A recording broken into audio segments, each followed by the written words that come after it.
Hello दोस्तों, मैं doctor विजय अरोड़ा के जेएमबी लखनऊ से। दोस्तों, आज हम बात करेंगे महिलाओं के ब्रेस्ट में जो सबसे ज़्यादा कॉमन गांठ होती है उसकी, जिसको हम फाइब्रो एडिनोमा के नाम से जानते हैं। जैसा कि यह फाइब्रो एडिनोमा काफ़ी ज़्यादा यंग एज में होता है, तो इसलिए पेशेंट के साथ साथ जो फैमिली मेम्बर्स भी होते हैं इसको लेकर काफ़ी घबरा से जाते हैं और तरह तरह के मन में उनके विचार उठते हैं। तो उन्हीं जो भी क्वेश्चन आपके मन में उठते हैं उसका ही आंसर मैं अभी इस वीडियो में आपको देने वाला हूं। तो मैं आशा करता हूं कि इसको आप ज़रूर से सुने और सारी चीज़ों को एकदम दिमाग में बैठाकर याद रख लें। दोस्तों, अगर हम इसके एज ग्रुप की बात करें कि फाइब्रो एडिनोमा का जो मोस्ट कॉमन एज ग्रुप है वो क्या होता है, तो ये है 15 से लेकर 30 सालों के भीतर। 15 से 30 सालों के भीतर काफ़ी ज़्यादा यंग एज ग्रुप होता है इसका, इसलिए यह फैमिली मेम्बर्स भी इसको लेकर काफ़ी ज़्यादा घबरा से जाते हैं। दूसरी तरफ अगर हम बात करें कि क्या इसको लेकर अगर ये हो जाए किसी महिला को, तो क्या इसे लेकर घबराने की ज़रूरत होती है? तो इसे लेकर एकदम आपको घबराने की ज़रूरत नहीं है, क्योंकि इसकी सबसे अच्छी बात ये होती है कि इसका जो मैलिग्नेंट ट्रांसफॉर्मेशन के इसके चांसेस जो होते हैं वो बहुत ही ज़्यादा कम होते हैं। जैसा कि हम ये कह सकते हैं कि less than 2% of the cases में ऐसा देखा जाता है कि यह मैलिग्नेंट ट्रांसफॉर्मेशन इसका होता है। तो दोस्तों, इसमें एकदम से पहली बात तो घबराने की ज़रूरत नहीं होती है। अगर हम बात करें इसमें दर्द होने की, क्या इसमें दर्द होता है? दोस्तों, मैक्सिमम केसेस में ऐसा देखा जाता है कि दर्द इसमें नहीं पाया जाता, यह पेनलेस कंडीशन होती है। अगर हम दर्द की बात करें तो कुछ महिलाएं कुछ केसेस में ऐसा कंप्लेन करती हैं कि बिफोर द पीरियड, मतलब माहवारी के कुछ दिन पहले उन्हें दर्द महसूस होता भी है। अगर इसके इन्वेस्टिगेशन की बात करें कि क्या कैसे इसका पता लगाया जाता है, तो सबसे पहला उसमें क्लिनिकल एग्जामिनेशन जो कि डॉक्टर साहब द्वारा किया जाता है। दूसरा, अल्ट्रासोनोग्राफी ब्रेस्ट की कराई जाती है फाइब्रो एडिनोमा का पता लगाने के लिए।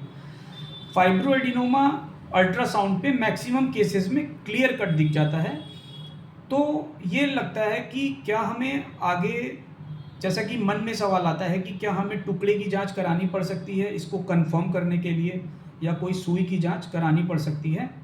तो मैं ये बताना चाहता हूँ कि सारे केसेस में ज़रूरत नहीं होती कि आपको निडल की जांच या सुई की जांच करानी पड़ेगी, क्योंकि तभी निडल की जांच करानी पड़ती है जब सोनोग्राफी पे फाइब्रो एडिनोमा का कुछ ऑल्टर्ड टेक्सचर दिखता है या कुछ बदलाव सा दिखता है या कोई भी डाउटफुल कंडीशन अगर होती है, तब आपको निडल की जांच करानी पड़ सकती है। जैसा कि मैंने बोला, पड़ सकती है, करानी नहीं पड़ती है।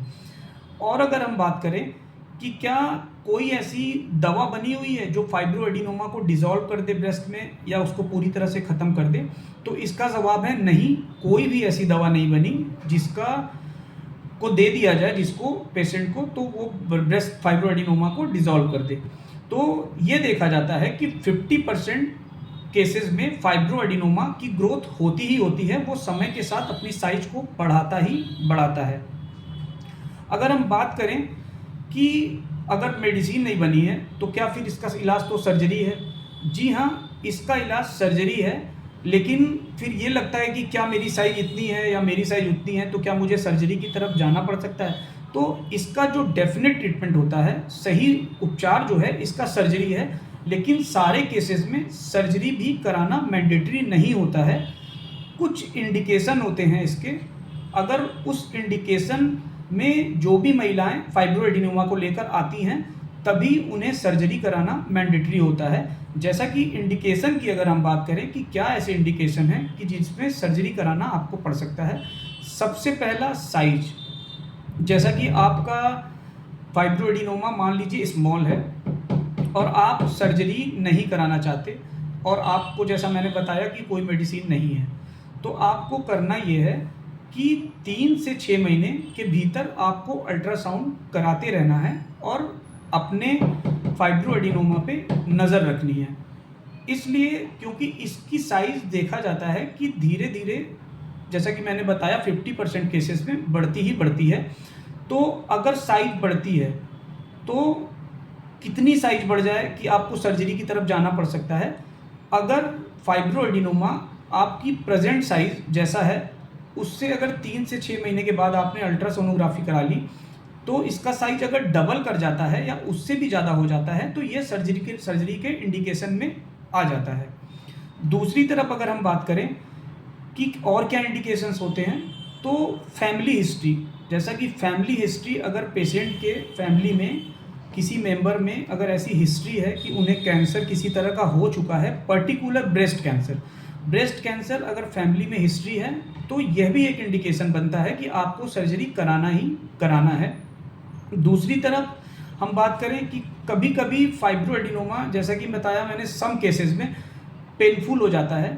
तो पेनफुल हो जाने की वजह से, ऐसी जगह पे होने की वजह से यह काफ़ी ज़्यादा अनकंफर्टेबल महिलाओं में फील होने लगता है। तो यह भी एक इंडिकेशन है कि आपको सर्जरी की तरफ जाना पड़ सकता है।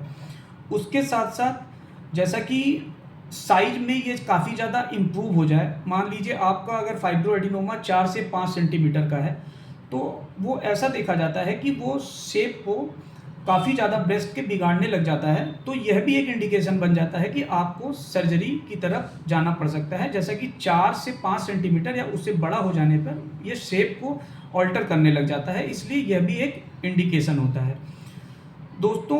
और अगर हम बात करें कि क्या इसका सर्जरी में जो भी प्रोसीजर है वो क्या है, तो इसमें 2 तरह की सर्जरी होती है। पहला, जिसमें सिंपल सा एक कट लगाते हैं, इंसिजन लगाते हैं और फाइब्रोएडिनोमा को निकाल लिया जाता है। यह 1 दिन का प्रोसेस होता है, इसमें ही सारे प्रोसेस हो जाते हैं और नेक्स्ट डे पेशेंट के कंडीशन के हिसाब से उसे डिस्चार्ज भी कर दिया जाता है। तो सर्जरी कराने पे अब ब्रेस्ट जैसी चीज़ में तो लोगों को ये लगता है कि कॉस्मेटिक्स का थोड़ा सा इसमें भी ध्यान दिया जाता है। तो मैं आपको इसको क्लियर कर देता हूँ कि आपको इसे लेकर ज़रा सा भी घबराने की ज़रूरत नहीं है, क्योंकि सर्जरी में जो भी इंसिजन दिया जाता है वह, उसमें जो स्टिच लगाए जाते हैं वो सेल्फ डिज़ोल्विंग होते हैं। और दूसरी तरफ ये भी है कि इसमें हिडन होती है, जो भी आपका स्कार मार्क पड़ेगा वो हिडन पड़ेगा और इवन समय के साथ वो पता भी नहीं चलेगा और एकदम ऐसा लगेगा कि वो गायब हो गया है। तो इसलिए आपको इसमें ज़रा सा भी घबराने की ज़रूरत नहीं है। जो सेकंड प्रोसीजर है, इसको लेकर महिलाएं काफ़ी ज़्यादा खुश होती हैं, क्योंकि यह बहुत ही ज़्यादा अच्छा प्रोसीजर होता है। और अगर जिस जगह से आपको मिल जाए ये प्रोसीजर करवाने को, तो ये आपके लिए काफ़ी ज़्यादा अच्छी बात होगी। Web, VAB, vacuum assisted breast surgery जिसको हम कहते हैं, वैब।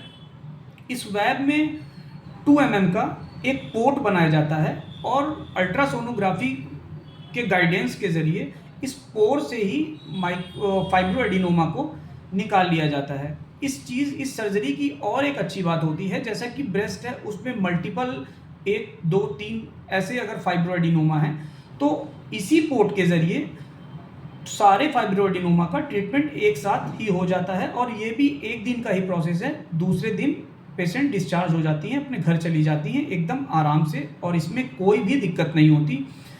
अगर हम बात करें कि क्या इसमें भी इंसिजन, तो मैंने बताया आपको, इसमें एकदम स्मॉल 2 mm का पोर्ट बनाया जाता है, छोटा सा रास्ता बनाया जाता है, उससे ही फाइब्रोएडिनोमा को निकाल लिया जाता है अल्ट्रासोनोग्राफी के गाइडेंस के थ्रू।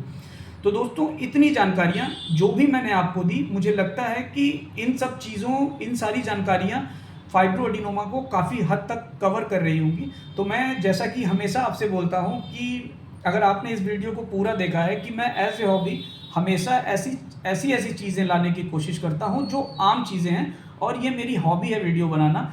तो अगर आपको मेरी जानकारी पसंद आई हो तो ज़रूर से लाइक करिए, शेयर करिए, सब्सक्राइब करिए और पर्टिकुलर उन लोगों तक पहुँचाइए जिनको इसकी ज़्यादा से ज़्यादा ज़रूरत है।